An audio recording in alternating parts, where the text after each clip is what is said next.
విమాన ప్రమాదం నుంచి త్రుటిలో తప్పించుకున్న మెగాస్టార్ చిరంజీవి తన కూతురు సుష్మిత ఇప్పుడు సోషల్ మీడియాలో సినిమా రంగాల్లో అందరూ కూడా ఈ ఇష్యూ గురించి మాట్లాడుకుంటున్నారు. అయితే ఇప్పుడు ఘోరమైన విమాన ప్రమాదం ఎక్కడ జరిగింది అంటే గుజరాత్లోని అహ్మదాబాద్లో. అయితే విమానం టేక్ ఆఫ్ అయిన తర్వాత కొద్దిసేపటికే భారీగా శబ్దం రావడం, కొద్ది దూరం వెళ్ళి అంటే విమానాశ్రయం వెలుపలికి వెళ్ళిన తర్వాత కూలిపోవడం, అందులో ఉన్నటువంటి ప్రజలందరూ కూడా దాదాపు సిబ్బందితో పాటు 241 మంది చనిపోయారు.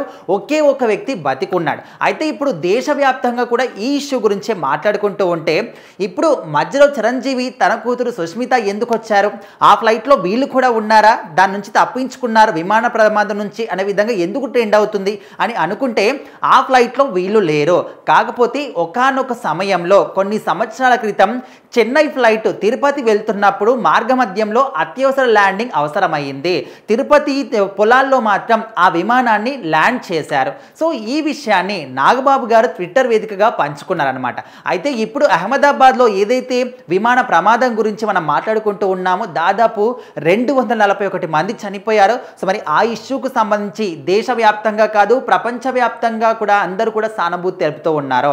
వాళ్ళ కుటుంబాలకి ధైర్యం కలగాలి, ఈ యొక్క నష్టాన్ని ఎవరు కూడా పూల్చలేరు. కాకపోతే ఖచ్చితంగా ఆ కుటుంబ సభ్యులందరూ కూడా కొంచెం ధైర్యం ఉండాలి, ప్రభుత్వం తరపున అండదండలు ఉండాలని చెప్పేసి అందరూ కూడా కోరుకుంటున్నారు. అయితే ఈ సమయంలోనే దీనికి గాను చాలామంది సినిమా ప్రముఖులు కానీ, రాజకీయ ప్రముఖులు కానీ, సాధారణ ప్రజలు కానీ అందరూ కూడా సానుభూతి తెలుపుతుంటే నాగబాబు గారు కూడా తను ట్విట్టర్ వేదికగా మాట్లాడుతూ ఈ ఇష్యూ గురించి మాట్లాడిన తర్వాత స్వయంగా ఆయన కూడా ఎక్స్పీరియన్స్ చేసిన ఒక ఎక్స్పీరియన్స్ని మాత్రం షేర్ చేసుకున్నారు. అంటే ఇప్పుడు మనము దాదాపుగా సెల్ ఫోన్లలో కానీ, ఇటు టీవీలో కానీ, న్యూస్లో కానీ ఆ విమానం దృశ్యాలు కానీ, ఆ డెడ్ బాడీస్ని కానీ, ఆ చుట్టుపక్కల ఉన్నటువంటి సిచ్యువేషన్స్ కానీ చూస్తూ ఉంటే మనకు ఒళ్ళంతా కూడా గూస్ బంప్స్ వస్తూ ఉన్నాయి. మరి మనం టీవీలో చూస్తేనే ఆ విధంగా ఉంటే దగ్గరగా ఉండి చూసిన వాళ్ళ పరిస్థితి ఏంటి, అండ్ చనిపోయిన వాళ్ళ కుటుంబం వాళ్ళ పరిస్థితి ఏంటి, వాళ్ళు ఏ విధంగా ఫీల్ అవుతారు, అసలు ఆ ఇష్యూని వాళ్ళు తీసుకోగలుగుతున్నారా అంటే ఖచ్చితంగా నో అని చెప్పుకోవచ్చు.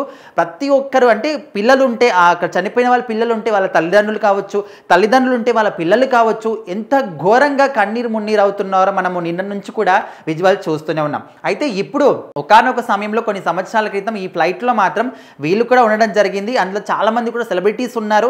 అత్యవసర పరిస్థితిలో అక్కడ తిరుపతి పొలాల్లో దాన్ని ల్యాండ్ చేశారు. ఆ సమయంలో అసలు వాళ్ళకి ఏం జరిగింది, ఏమైనా అయిందా ఏంటని మన కుటుంబ సభ్యులందరూ కూడా భయభ్రాంతులకు లోనయ్యామని చెప్పేసి, అండ్ వాళ్ళకి ఏమీ కాలేదు, బాగానే ఉన్నారు, ఆల్ ఈజ్ సేఫ్ అని చెప్పిన తర్వాత మేము ఊపిరి పీల్చుకున్నామని ఈ యొక్క సందర్భంగా స్వయంగా వాళ్ళు ఎక్స్పీరియన్స్ చేసినటువంటి ఆ విషయాన్ని మాత్రం నాగబాబు గారు ట్విట్టర్ వేదికగా పంచుకోవడం జరిగింది.